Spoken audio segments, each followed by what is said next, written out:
Bienvenidos a los servicios informativos de Televisión Ellín. Hoy es martes 9 de junio, Día Internacional de los Archivos. Los archivos tienen un valor único, están conformados por documentos producidos por la actividad humana y son evidencia única de los eventos pasados, de nuestra historia. Estos aseguran el funcionamiento democrático de las sociedades, la identidad de los individuos y las comunidades y la defensa de los derechos humanos. Con este homenaje a los archivos y sus trabajadores, comenzamos con el repaso diario a la actualidad. El Ejecutivo Autonómico aboga por aumentar la inversión para reforzar los servicios públicos, apoyar la reactivación económica y ayudas sociales para salir de la crisis sanitaria. El sector del autobús se manifiesta mañana por primera vez en la historia para reivindicar flexibilidad en los ERTEs, ayudas económicas a fondo perdido y moratoria en los pagos financieros. El sector agrícola ha creado en los últimos 2 meses 220 puestos de trabajo en toda la comarca gracias al comienzo de las campañas agrícolas a pesar del pedrisco. Hoy es el Día Internacional de los Archivos. Juan Serrano nos cuenta cómo sus abuelos salvaron a las monjas claras de ser fusiladas y de cómo 2 de sus hijos estuvieron en los campos de concentración nazis huyendo del franquismo.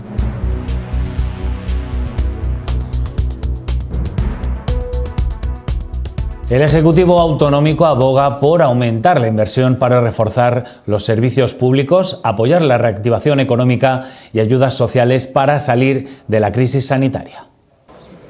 La prioridad para el Gobierno regional será la sanidad hasta que no haya una vacuna, según ha reconocido el vicepresidente.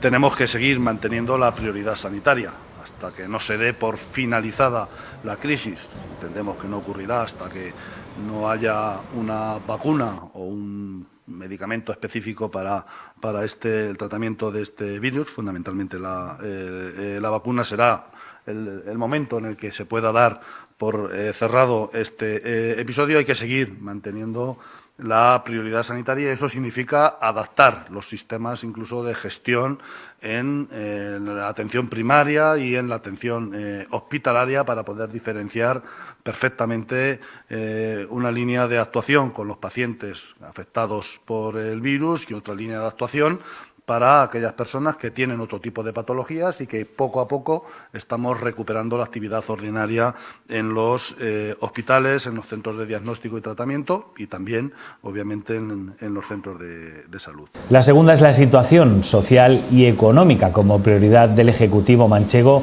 que anuncia que habrá nuevas líneas de ayudas en los próximos meses que se complementarán con el ingreso mínimo vital del que se beneficiarán 40.000 familias castellano-manchegas. Esta crisis tenemos que superarla intentando no dejar a nadie en la estacada, intentando que salir todos juntos de esta situación complicada desde el punto de vista social por la pérdida de empleo y por la pérdida de actividad económica. En ese sentido, hemos implementado una serie de ayudas que se han publicado en el diario oficial durante las últimas semanas, pero tenemos que rediseñar todo lo que son las ayudas sociales para los próximos meses, fundamentalmente también por la puesta en escena de una medida por parte del Gobierno de España que es importante, que es el ingreso mínimo vital, es una nueva pata del estado de bienestar y, por lo tanto, creemos que tenemos que readaptar todo lo que son las líneas de ayuda dirigidas a las familias que peor lo pasan en nuestra comunidad autónoma, teniendo en cuenta que existe ese nuevo escenario desde el punto de vista de la política social del estado de bienestar en nuestro país. En cuanto a la reactivación económica, favorecerán a las empresas para que reabran sus negocios. Implementar, como ya hemos hecho, líneas de ayuda a pequeñas empresas y autónomos para reactivar sus negocios. Han tenido que cerrar obligatoriamente unos y otros por necesidad durante estas últimas semanas de crisis sanitaria y ahora hemos implementado una serie de ayudas y tendremos que continuar con el desarrollo de otras nuevas líneas para favorecer la reapertura de esos negocios y, por lo tanto, la vuelta a la normalidad de la actividad económica y a la recuperación del empleo que ha estado suspendido, por denominarlo de alguna manera, durante estas semanas. Y, por tanto, continuaremos con esas líneas de apoyo a los empresarios, a los autónomos, para que puedan reabrir sus negocios. Implementaremos posteriormente líneas de apoyo a quienes contraten a personas que se encuentren en situación de desempleo por la crisis sanitaria. En fin, hay toda una batería que están en ese acuerdo suscrito también con los sindicatos y con los empresarios. Martínez Guijarro afirma que abogan por aumentar la inversión en los servicios públicos frente a los recortes. Que esta crisis económica no se tiene que superar a base de recortes, sino todo lo contrario.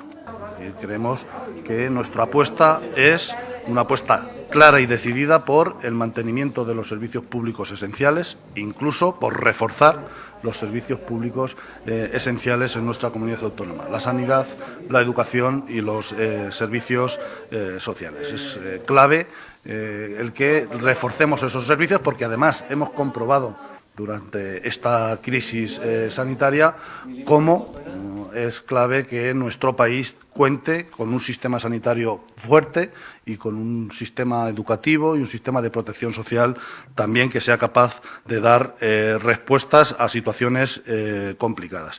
Por lo tanto, hay que seguir invirtiendo en materia de servicios públicos, como lo hemos venido haciendo durante estos últimos años. La inversión que hemos hecho durante los últimos años, por ejemplo, en el sistema sanitario, ahora hemos visto que ha sido una inversión que nos ha permitido acometer esta crisis sanitaria en mejores condiciones que si no se hubiese hecho, y por lo tanto estamos convencidos que ese es el camino que hay que seguir.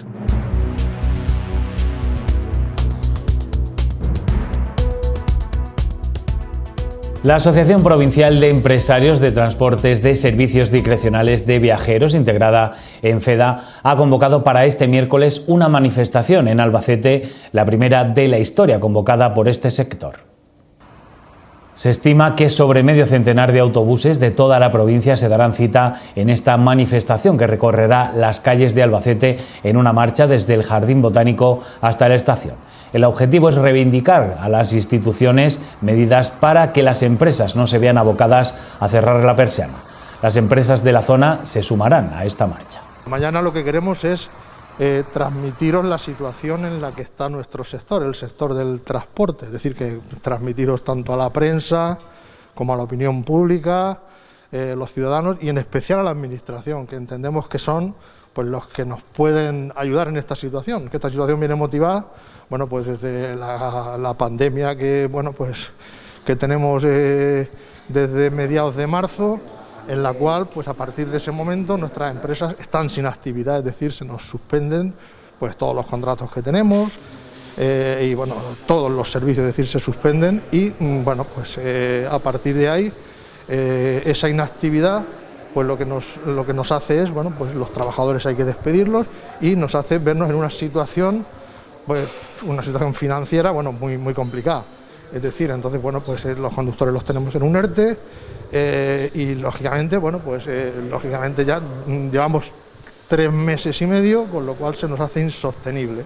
El parón turístico, las restricciones en la movilidad, el final de los contratos con la Administración, sumado a los grandes préstamos, el mantenimiento de los vehículos y la imposibilidad de sacar temporalmente a los trabajadores de los ERTE, hacen insostenible la situación del sector. Somos una empresa que nos dedicamos al transporte de viajeros por carretera. Lógicamente, al estar el estado de alarma, no hemos podido movernos. Nosotros piensa que nos movemos con nosotros escolares, viajes de estudios, dependemos de escolares, de viajes de estudios, dependemos de agencias para viajar por toda España, hacemos viajes nacionales e internacionales, ¿vale? Hacemos lógicamente obreros, hacemos bodas que no han habido, hacemos despedidas, bandas de música. Nos ha pillado de lleno la Semana Santa, donde bien todos es sabido que las bandas de música se mueven y es otro punto muy importante para nosotros de trabajo y todo eso. Entonces, claro, nos ha afectado total, porque nos hemos quedado totalmente parados desde mediados de marzo, como bien se ha dicho, cuando se declaró el estado de alarma ya nos quedamos totalmente en cocheras. Reivindican a las instituciones ayudas económicas a fondo perdido, moratorias en leasing, ICO y todo tipo de productos financieros, mantenimiento de las condiciones en los ERTE y flexibilidad que les permita incorporar a trabajadores al ERTE, reducción y bonificaciones en impuestos y seguros sociales y que se fomente el uso del transporte en autocar.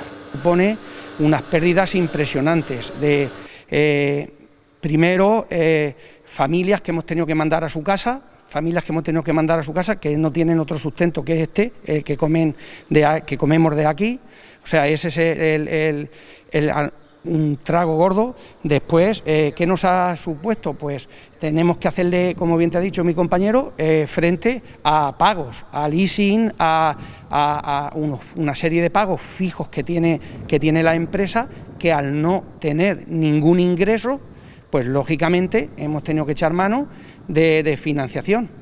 Entonces, bueno, eso tiene un tiempo, no se puede prorrogar mucho, porque si no, tendríamos que, esperemos que no, bajar la persiana, si esto se alargara mucho en el tiempo. Piden a las administraciones que escuchen las reivindicaciones para aliviar la situación que están viviendo. Hemos tenido contactos con la administración para que, bueno, a ver en qué medida nos pueden ayudar, porque lo que es a corto plazo, pues no tenemos previsto, no hay previsión de que podamos tener trabajo. Entonces, bueno, pues el principal motivo de esa manifestación es la inactividad y, bueno, ya no podemos asumir todos los costes que tenemos del día a día, porque lógicamente los ingresos han pasado a ser prácticamente nulos, es decir, que no tenemos ingresos y tenemos unas cargas, sobre todo, bueno, pues tanto fiscales como hipotecarias, que hay que asumir. Y entonces, bueno, pues digamos que se decidió, pues como medida, porque no había ya más opciones, después de tantas negociaciones, pues hacer una manifestación para que públicamente pues se conociese la realidad del sector del autobús.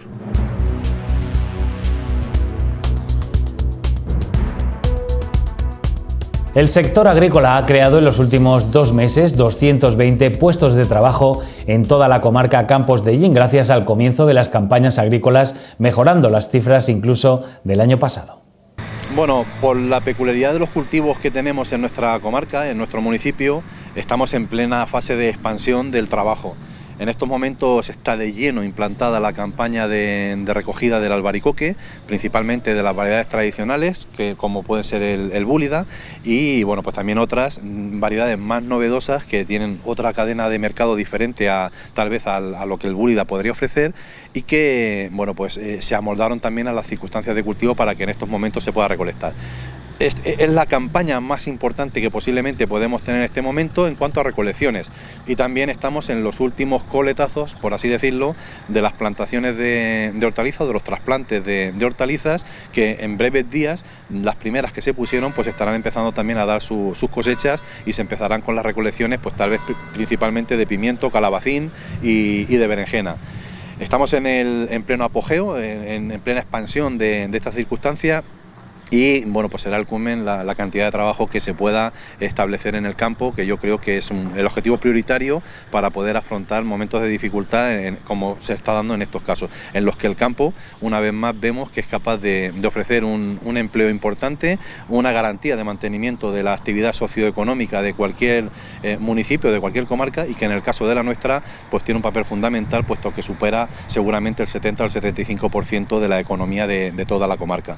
La situación climatológica no ha beneficiado a las campañas de la fruta de hueso, principalmente el albaricoque. Es una actividad que está a la intemperie, que está a expensas de todos los acontecimientos que se le puedan venir encima, tanto factores humanos como pueden ser las demandas de producciones para consumo de la alimentación, las gestiones comerciales que se puedan hacer, pero también a expensas de todos los factores ambientales que tenemos. No tenemos una varita para evitar posibles daños de adversidades climáticas que puedan producirse en nuestras explotaciones. Y en el caso de nuestra comarca, al ser frutas y hortalizas, además frutas que orientamos mucho también para consumos en fresco, pues se necesita de una calidad importante que se la podemos dar como agricultores en casi todo el proceso, salvando la limitación de esas adversidades climáticas, sobre todo centradas en un posible pedrisco. En este caso, nuestra comarca pues padecido varias secuencias de nubes con algo de caída de piedra, que aunque en principio cuando los productos eran pequeños, me refiero al albaricoque principalmente, pues sí que causó ligeros daños en la epidermis del albaricoque, que ha podido seguir desarrollándose, pero que para el mercado no vale, puesto que tiene una afección que visualmente no es atractivo para el consumidor y no se puede vender como producto fresco. Por lo tanto, la derivación tiene que ir hacia fábrica pues para hacer cremogenados, para hacer zumos, mermeladas, otros productos en síntesis que son mucho más baratos, el ofrecimiento que se le hace al agricultor por el pago de su producción, y que lógicamente pues no ayuda a mejorar las condiciones económicas de las familias de los agricultores en este caso. Este año serán menos rentables las explotaciones de fruta de hueso para los propietarios por los pedriscos. Entendemos que tendrá una salida, no tal vez la que a nosotros nos habría gustado como agricultores, porque las producciones existentes o el estocaje existente en las fábricas de conservas que tradicionalmente han venido trabajando en la zona, pues no son importantes, no tienen prácticamente producción. Aquí entra también mucho en juego el factor comercial, el de los agentes comerciales que hacen de intermediarios, que siempre hemos denunciado sistemáticamente que hay un gran problema en la cadena intermediaria en cuanto a estas cuestiones de rentabilidad en las producciones, y que en este caso pues jugarán su papel.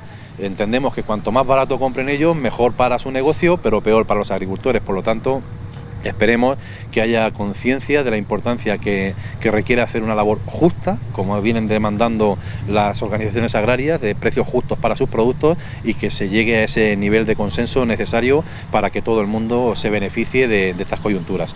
Hay mucha demanda de trabajadores en el sector agrícola, además de las ayudas a la contratación, al poder compatibilizar otras ayudas con el trabajo. Poder vender una producción supone a la postre pues mayor empleabilidad en el campo, que habrá que ver al final si podemos cubrir. Yo entiendo que hay demanda suficiente de trabajadores para atender todas las necesidades que en el campo se puedan producir. Otra cosa es que se quiera o no trabajar en el campo. Es un trabajo duro, es un trabajo que no es un trabajo de oficina, es un trabajo que estás al aire libre, sí, evidentemente, pero que conlleva jornadas de trabajo normales, reguladas por convenio, los salarios regulados por convenio.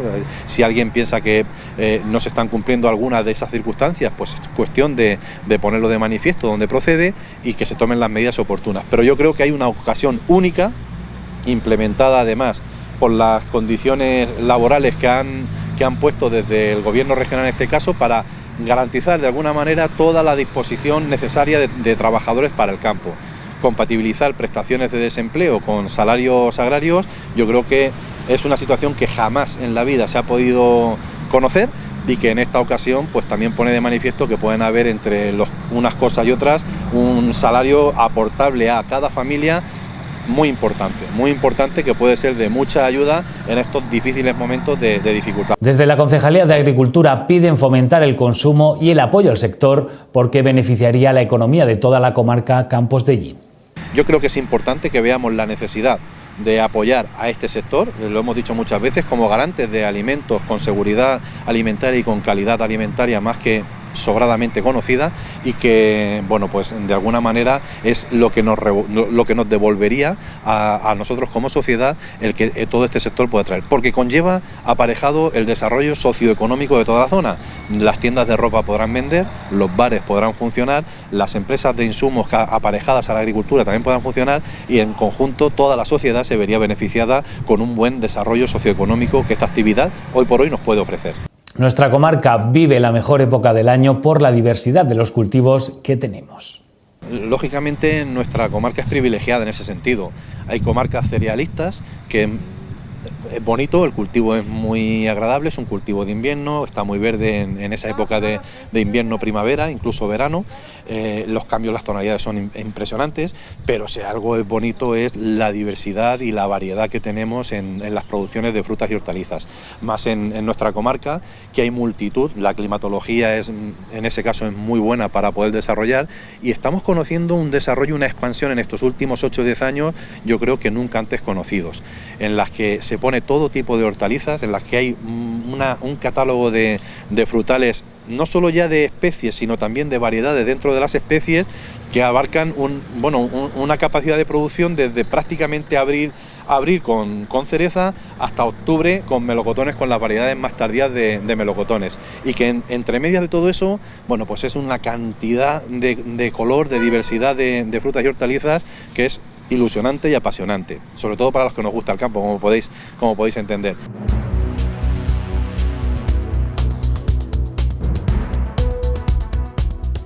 Y como ya les adelantábamos, hoy día 9 de junio es el Día Internacional de los Archivos. Hola, soy Beatriz, la archivera municipal de Ellín. El día 9 de junio se celebra el Día Internacional de los Archivos.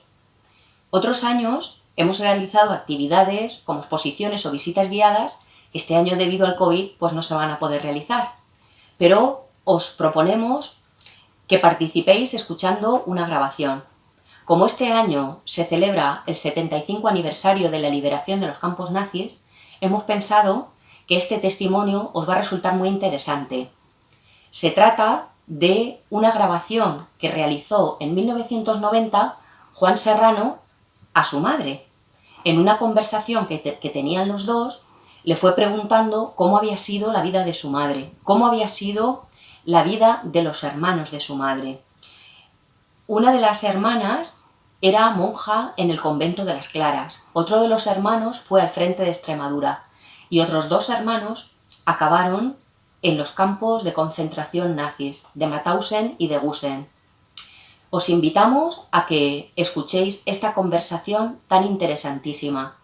Son diálogos de guerra. Este año el Día Internacional de los Archivos se ha enfocado a la celebración del 75 aniversario de la liberación de los campos de concentración nazis con la difusión del vídeo testimonio de Juanica la Posposa. Hoy, después de la información meteorológica, hablaremos con Juan Serrano para que nos cuente las conversaciones con su madre, Juana Ochando Bleda, en las que le explica cómo salvaron a las monjas claras de ser fusiladas y de cómo 2 de sus hijos estuvieron en los campos de concentración nazis huyendo del franquismo. Sufrido de lo que habían pasado. De lo que habían pasado todo. Que salían que salían eso, pero bueno, eso me lo contaba también mi pobre Agustín, que salían allí por el campo de concentración, que hasta los piojos se los comían, ellos mismos se los quitaban y se los comían, y que cogían todos los de los cubos de las basuras y se los comían. Ya han muerto, que no les daban de comer. Que se comían las cortezas de las patatas, de las naranjas, de las frutas, de todas las plátanos. La corteza de todo. Las cortezas de todo se las comían.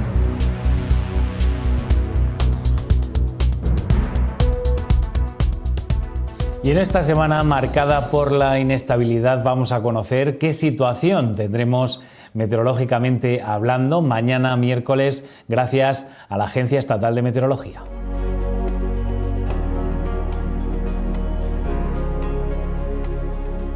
Buenas noches. Mañana tendremos cielos poco nubosos en Albacete con intervalos de nubes medias y altas y también nubosidad de evolución por la tarde acompañadas a primeras horas de nubes bajas en el sureste de la provincia con brumas asociadas, incluso algún banco de niebla. Temperaturas mínimas sin cambios mañana con 10 grados en Albacete, 11 en Fuente Álamo, 12 grados en Tobar, Rontur y Albatana, 13 tendremos en Ellín. En cuanto a las temperaturas máximas predominarán los ascensos con 27 grados en Albacete, 25 en Fuente Álamo, también en Ontur, 26 en Tobarra y Albatana, 25 tendremos en Ellín. Es una información de la Agencia Estatal de Meteorología.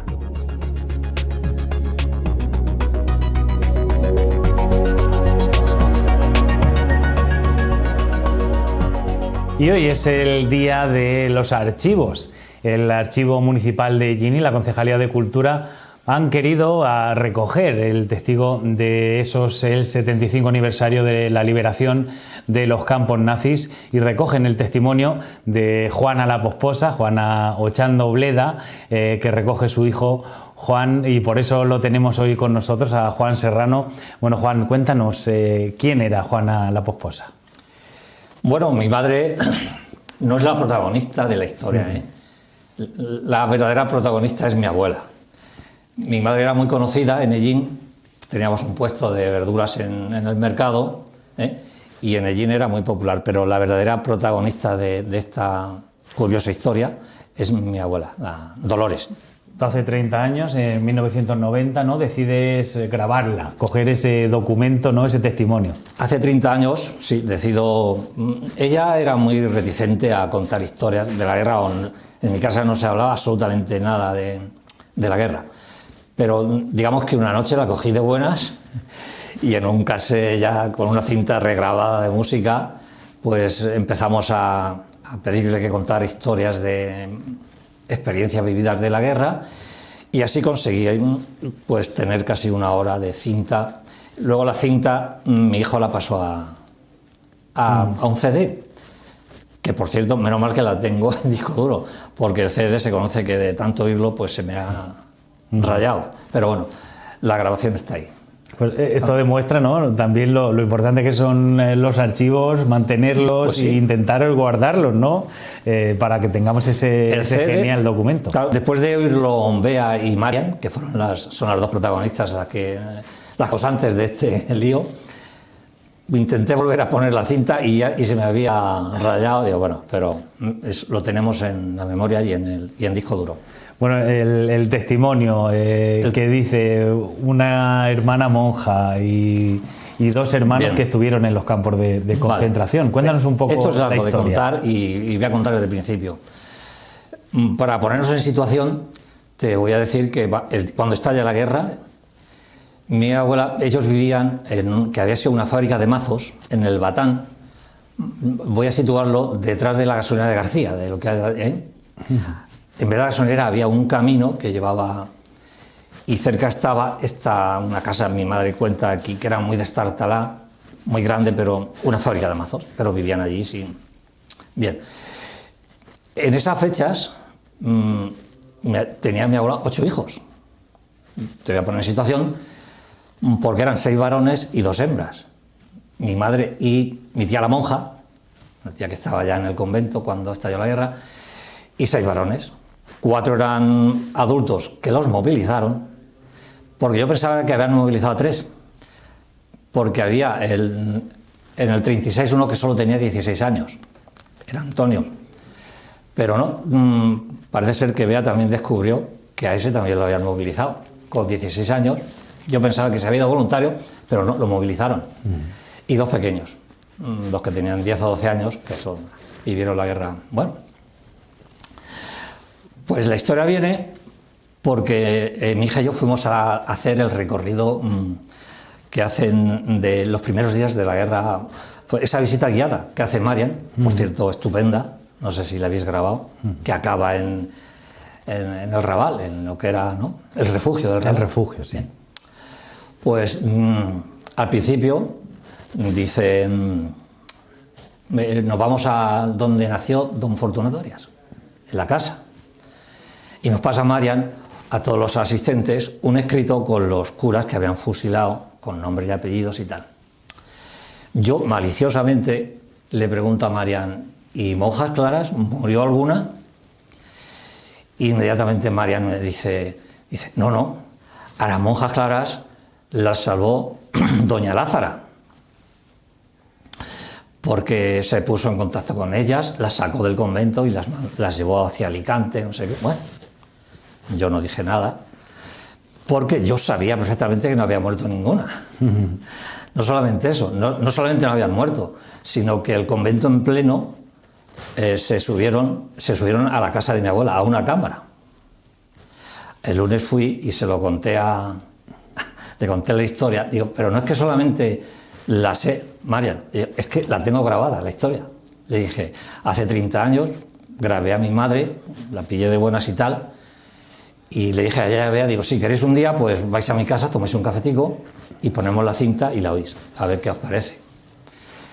Efectivamente, al cabo de 2 meses o así, pues fueron un día a mi casa y la verdad es que la cinta les impresionó muchísimo.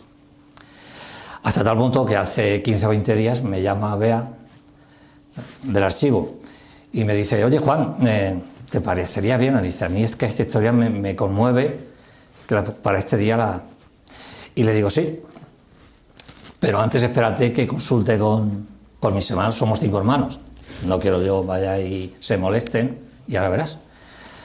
Se lo digo a mi hermana mayor, a mi hermana Lola, que tiene 80 años, y le digo las causas, digo, ¿qué te parece que le ponen a doña Lázara, que tuvo mucho mérito, ojo, esta mujer, como ahora te explicaré, tuvo mucho mérito, pero el mérito se comparte entre las dos.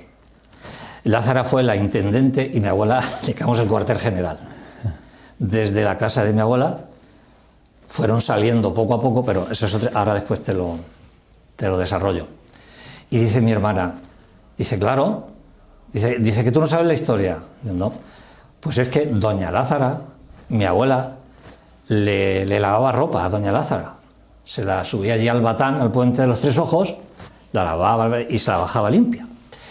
Y el día triste de aciago, ¿no?, de doña Lázara, le pidió a la abuela que tuvieran unos días a toda la comunidad, a las monjas, mientras ellos les iban localizando a los familiares, digamos, para mandarlos a su destino.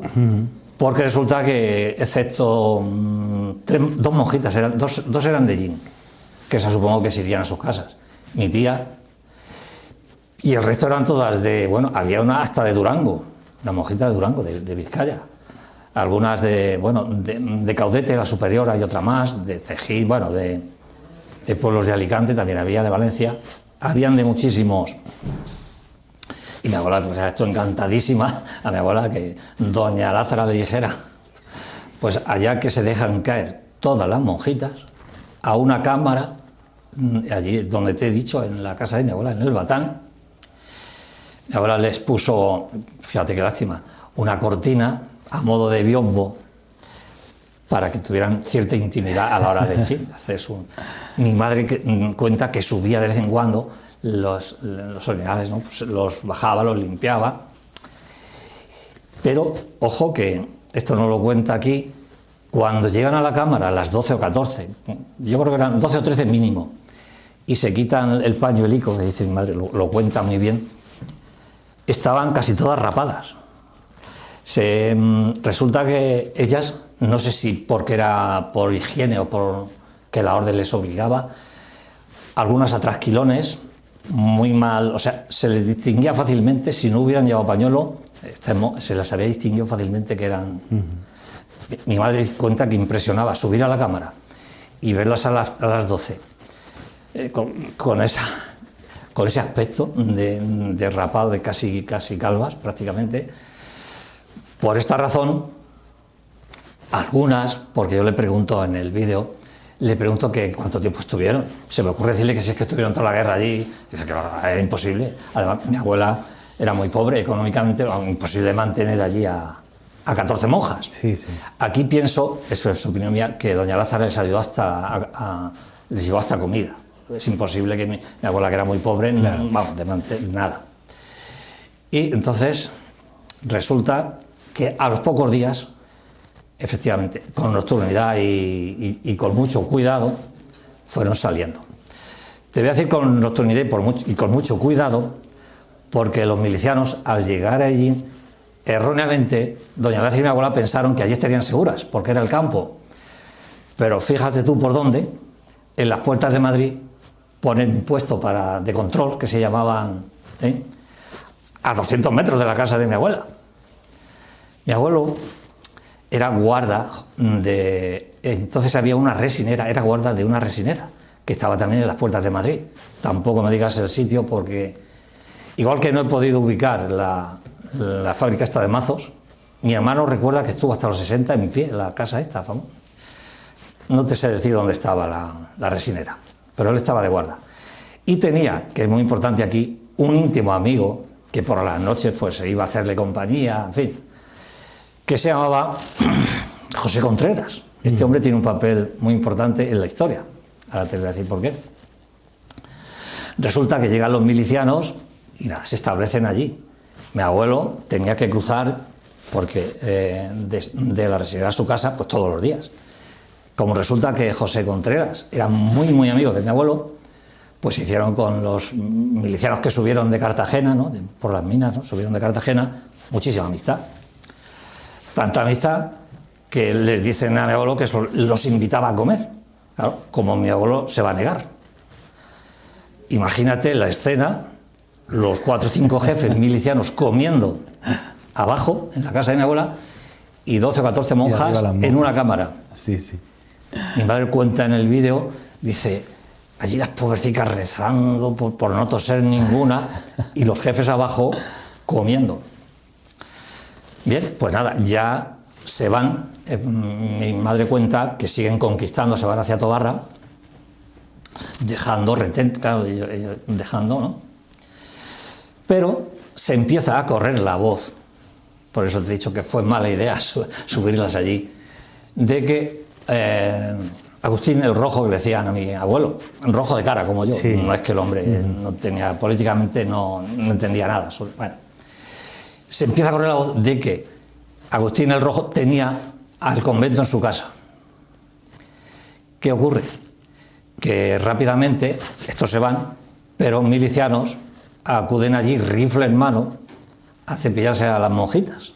Ojo, mi abuela era nada, era un renacuajo, la pobre no era nada, pero claro, cuenta mi madre que se plantaba en la puerta y les decía a esta gente, dice, mirad, sabéis que mis hijos están dando la vida por la República como vosotros, son compañeros vuestros, así que ya os podéis ir por donde habéis venido, que aquí no vais a entrar, me matáis o tal.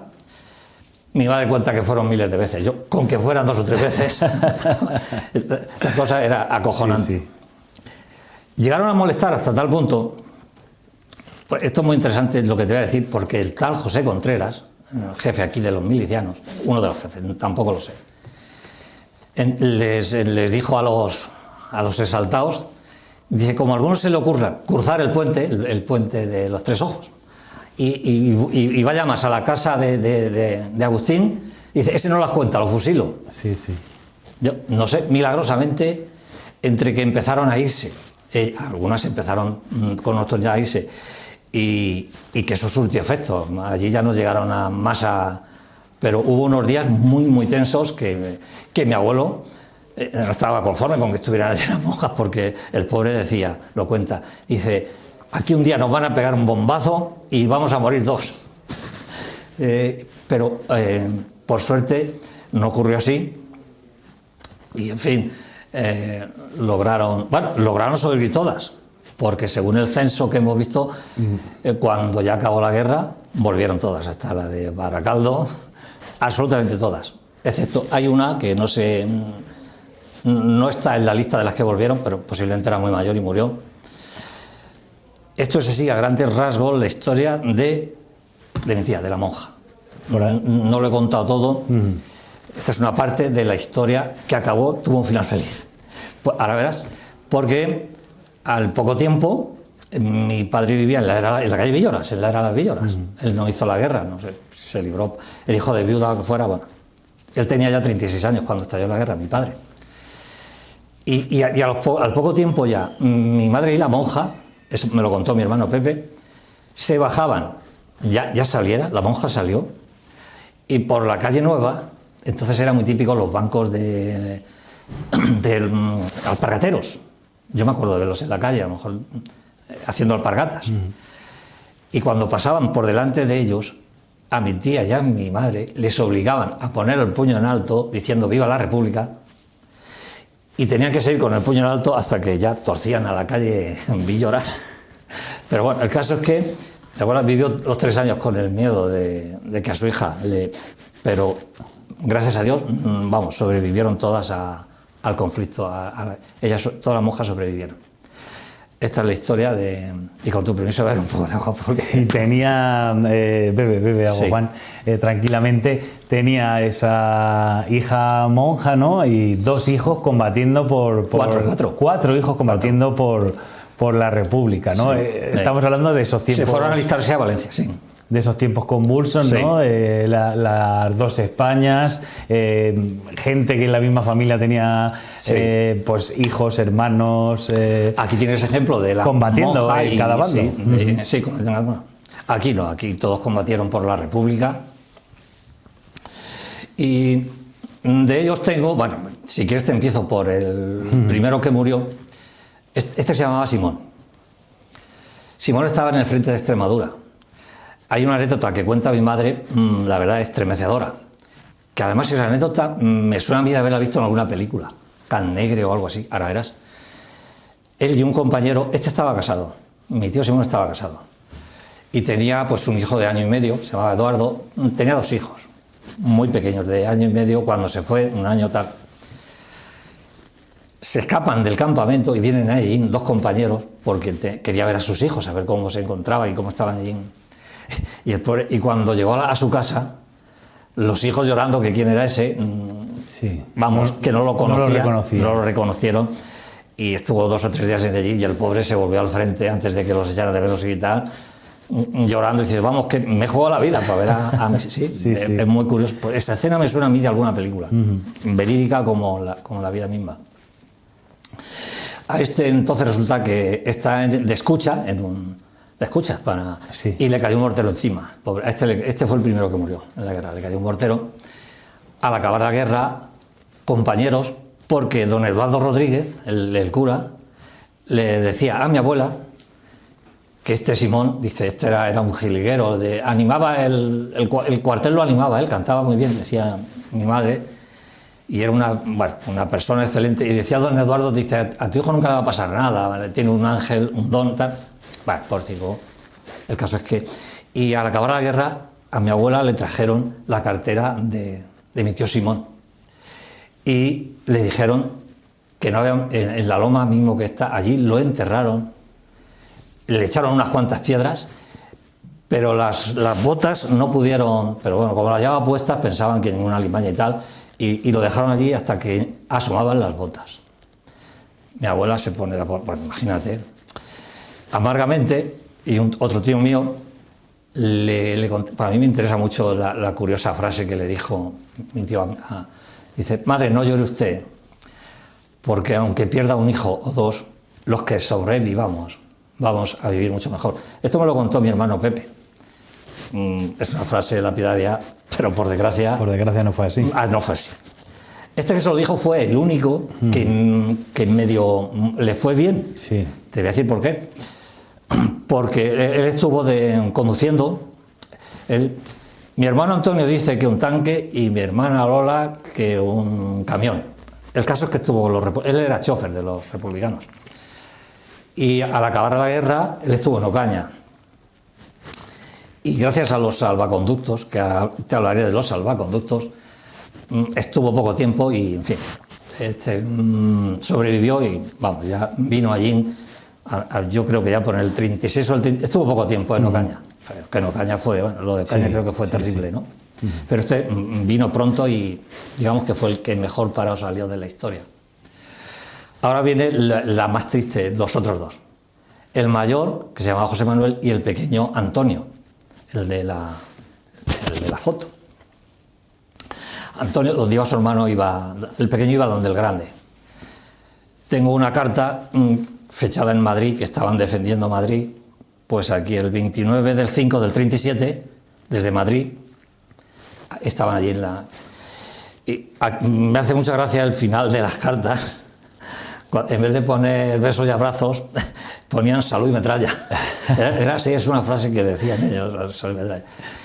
De ellos ya yo no sé nada más por dónde estuvieron, hasta que ya mi abuela tiene noticias de que había acabado la guerra y estaban en Francia. Estaban en Francia y estaban en los campos de trabajo. Sabes tú que huyeron muchos, cruzaron la frontera y allí los acogieron.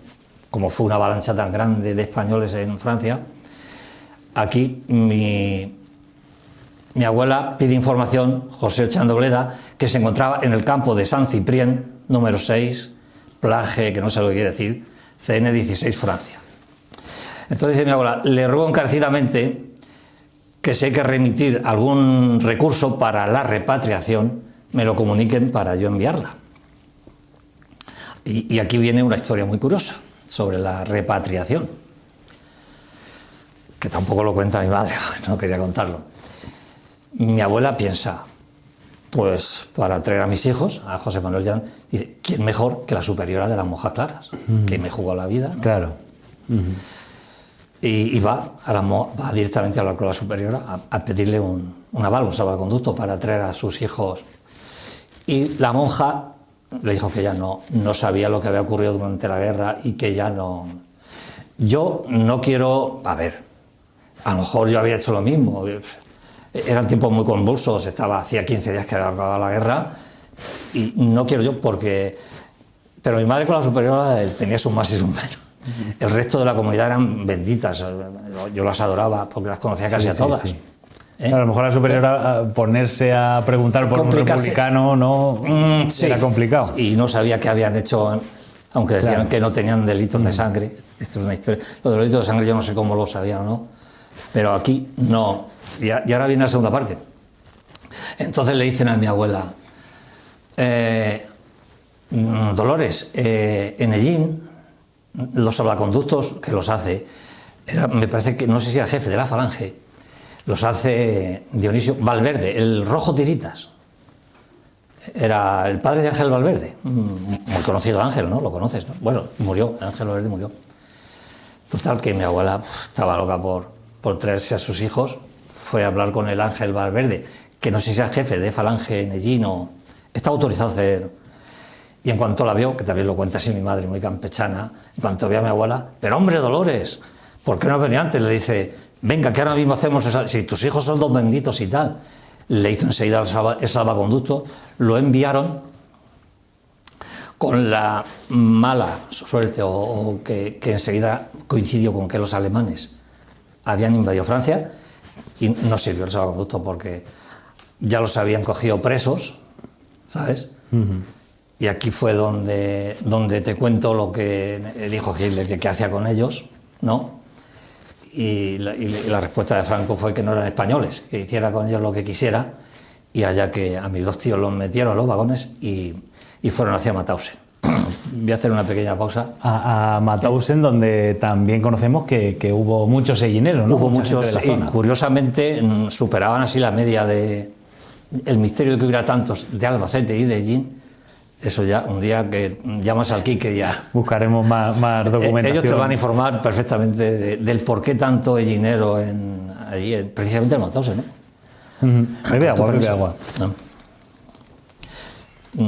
Sí, realmente queda... Bueno, esto es de manera sucinta porque...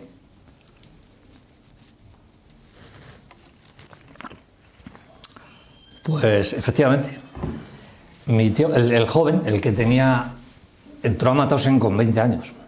Quiero decir, entró, pues mira, te lo voy a decir. Empezó la guerra con 16 años más o menos. Sí, y claro, se fue con 16, recién cumplidos. Recién cumplido 16. Que has dicho que pensaba que había falsificado, pero no, por lo visto se podía ir. Imagínate, el 8 de abril del 1920 estaba ya en Mauthausen. En Ellín era barbero. Era aprendiz, supongo, porque con 15 años sería aprendiz. Con Pacho, cuenta mi madre, un barbero muy conocido, por eso lo digo, de la viuda de Azorín. Y eso fue lo que le salvó. Ese que estamos viendo en imágenes. Este era el barbero.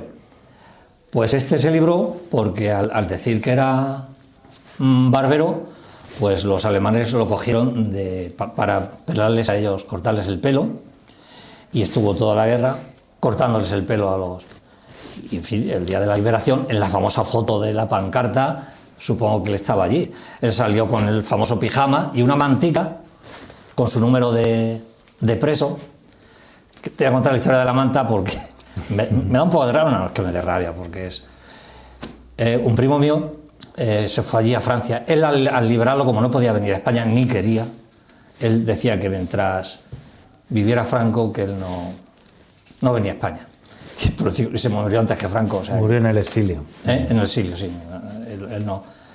Y vivía en Nanterre, muy cerca de Francia, de París, Nanterre, Seine, ponía... Él se carteaba con nosotros, con mi madre.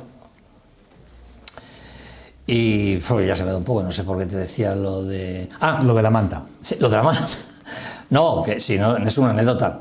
Que cuando mi primo se jubiló y se vino, se la dio. Antes de jubilarse, mejor dicho, le dio para que tuviera de recuerdo, pero a su mujer le daba mucha grima y dice que cuando se jubiló se vino allí que tiró la manta con... No, es una anécdota que tampoco tiene mayor... La verdad es que es un recuerdo un poco triste, pero bueno, a lo que te quiero decir. como tenemos aquí la fecha de fallecimiento del mayor, de José Manolo, el día 8 del 11 del 41, a mi tío Antonio al barbero le dice un compañero: mira, en la lista para ir a Los Hornos está tu hermano, y a ver si puedes. Y mi tío enseguida, pues no sé cómo se entendía con los alemanes, para mí es otra incógnita que no tengo ni idea. El caso es que sí, le costó mucho, pero al fin le hicieron un para sacarlo de la lista. Pero también todo le vino mal, porque cuando llevaron la lista para sacar a mi tío, mi madre decía mi Manolico, era José Manuel. Aquí los tiene como... Es el que vemos ahí con el puro, sí, ¿no? Sí, pues no le valió porque ya lo habían llevado a Los Hornos y no pudo. Él vivió con mucho el resto de su... Bueno, vivió muy mal cuando salió. Yo creo que casi todos los que salieron de Mauthausen salieron muy tocados. Normal, la experiencia. ¿Verdad? Y ya es un poco para ir finalizando. La historia, bueno, he ido a grandes rasgos contando lo que sé. Quizá incluso mis hermanos saben más que yo de esta historia. Y voy a contar una anécdota que también la cuenta mi madre aquí en el vídeo, que es curiosísima. Porque resulta que le dicen a mi abuela que un hombre que había estado en Mauthausen y que había convivido con mi tío y con mis 2 tíos, subía de Cartagena informando a la gente todo esto, pero muy secreto, porque si lo pillan va a Chirona. Iba de traje y con un clavel en la solapa, vamos, como las películas de... Allá que va mi madre, no fue mi abuela, fue mi madre, mi tío Agustín la baja en moto a Agramont para que cogiera las aguadas o un tren que subía. Y efectivamente, sube mi madre al tren y enseguida la conoció porque era así, muy parecida enseguida al hombre, y le dijo con la boca que no hiciera ni aspavientos ni... Porque antes, en esta época, viajaba a Guardia Civil en todos los... iba a Guardia Civil.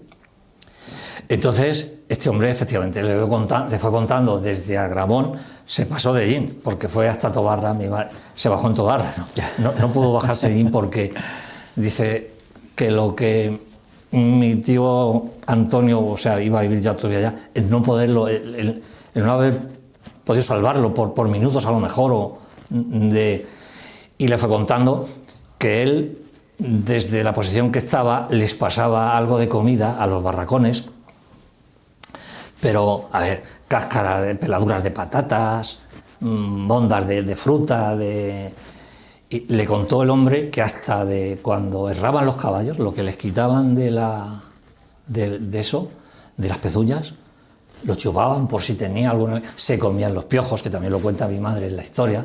Ellos mismos, sus propios piojos, por si acaso les alimentaba de algo.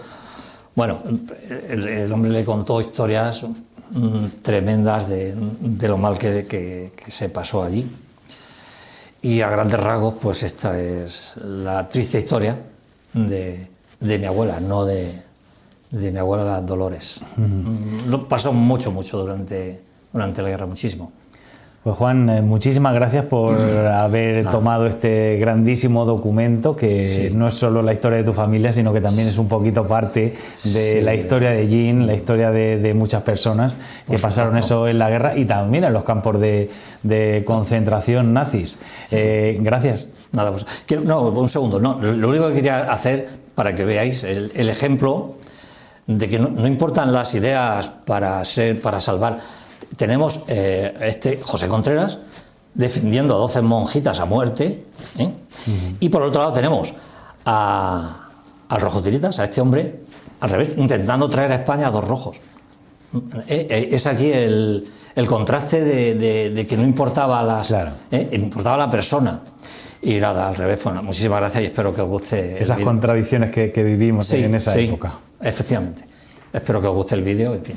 Muchas gracias por todo. Pues muchas gracias a ti, muchas gracias sobre todo a las responsables del archivo por mantener viva nuestra historia, ¿verdad? Y también quiero dar gracias a Bea y a Marian, que han estado extraordinarias. Pues y muchas gracias a todos ustedes en este especial, en este día de los archivos, para conocer de primera mano que tenemos que mantener nuestra historia viva para no olvidarnos de lo que pasó, ya que es parte de nosotros. Muchas gracias y sobre todo a ellas, a las trabajadoras del archivo, y a ti, Juan, por habernos traído esta maravillosa historia y este maravilloso documento. Gracias. Gracias a vosotros.